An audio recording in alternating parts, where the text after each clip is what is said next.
12 anyos nga bata sa Davao City natumbahan og dakong punuan sa kahoy patay. Alang sa kompleto detalye, katropang Marvin Ibano.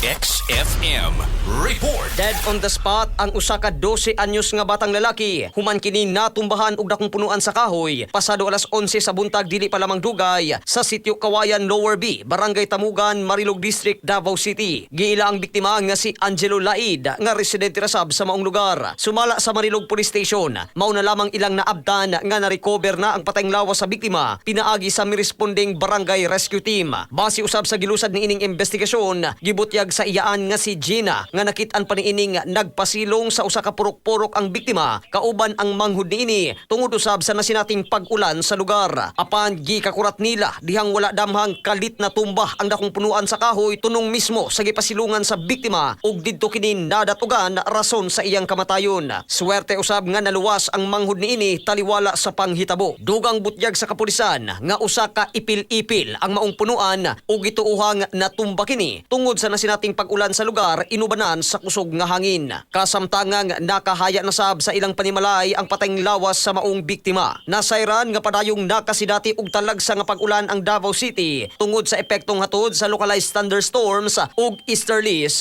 weather system. Mga katropa, aron kanunay kitang healthy mag-Xanthone Vitamin C. Katropa mo sa balita sa Davao City, Marvin Ibano, XFM News.